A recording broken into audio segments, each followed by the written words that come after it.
Ito pa rin yung one of the best and worst and most unexpected ending twist sa Black Mirror. Nagsisimula ito sa isang lalaking si Kenny na isang normal na tao lang. Nagtatrabaho siya, masaya naman siya kasama yung pamilya niya, pero magbabago ang lahat nang merong mangyari. Ito ay nang merong ma-receive si Kenny na message online na nagsasabing nahack daw nila yung camera ng laptop niya at nakuhanan daw nila siya ng video na nag-aano ng talong niya.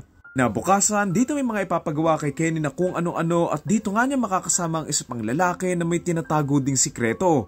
Mga susunod na oras, dito sila may mga gagawin na ikakatakot nila at posibleng sumira sa buhay na meron sila para lang hindi kumalat yung mga malalagim nilang mga sikreto. Talang series, Black Mirror, Season 3, Episode 3, Shut Up and Dance. Nalaman mo yung twist na may ending, mag-iiba na yung meaning ng sinato eh. Sa mga lesson dito, mag-ingat kayo sa mga nilalagay nyo sa laptop nyo. Mga camera nyo, takpan nyo din. Not that may ginagawa ko masama ah. Nagito sa pinaka-favorite kong episode ng Black Mirror, kasama siguro yung playtest, ayan o. Nagustuhan ko sa may twist and storytelling nito, ang ganda ng pagpapakita nila na hindi mo talaga mapipredict kung ano yung mga mangyayari. Siguro dahil na rin parang teenager lang naman si Kenny, tapos hindi naman siya yung typical na itsura ng mga weirdong nanonood ng mga ganito. Kaya plus din yon kasi it shows na wala talaga sa itsura ng tao yung mga nanonood at gumagawa ng mga kasamaan na ginawa nila. Dito, magugulat ka kapag na-realize mo kung bakit nga ba siya takot na takot kumalat yung video niya na nag-aano. Hindi lang dahil sa nag-aano siya, kundi dahil sa ano yung pinapanood niya habang nag-aano siya. Actually, may butas din yung pananakot nila dito eh. Kasi oo, may video siya na nag-aano siya, mapapahiya siya. Pero ayun lang. Oo, kung sa akin mangyaring may ma-videohan ako na nag-aano tapos kumalat online, patatakot din naman talaga ako, baka lumipat ako na ibang planeta eh. Pero kung usapang korte, mahirap i-prove kung ano yung pinapanood niya. Kasi who knows kung ano nga ba yung pinapanood niya habang nag-aano siya doon sa may video.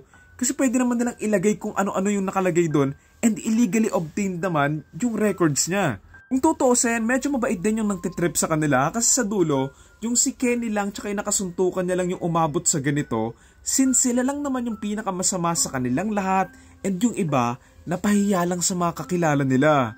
Basta sobrang nakaka-stress tong episode na to kasi hindi mo alam kung saan papunta yung story, hindi mo alam kung saan papunta yung mga ginagawa nila. You know, at the end of the day, personally, deserve naman nilang mas stress and mahirapan eh. Din to sa laging sinasabi ni Kenny na, may tinignan lang naman akong pictures or videos eh. Shows na hindi niya makomprehend kung gaano ka-immoral and kasama yung ginagawa niya which makes it more deserving siya doon sa nangyari sa kanya. Yun lang, ikaw ba, ano yung sikreto mong pwedeng gamitin sa'yo na ikakatakot mong malaman ng iba? Ayun, again, ang title na to, Shut Up and Dance, Season 3, Episode 3 ng Black Mirror, and ang torta rating ko ay 10 out of 10. Either way, kung magustuhan nyo tong review na to ng episode sa may Black Mirror, baka gawan ko rin yung iba pang mga favorites ko. So yun lang, comment nyo na lang kung gusto nyo.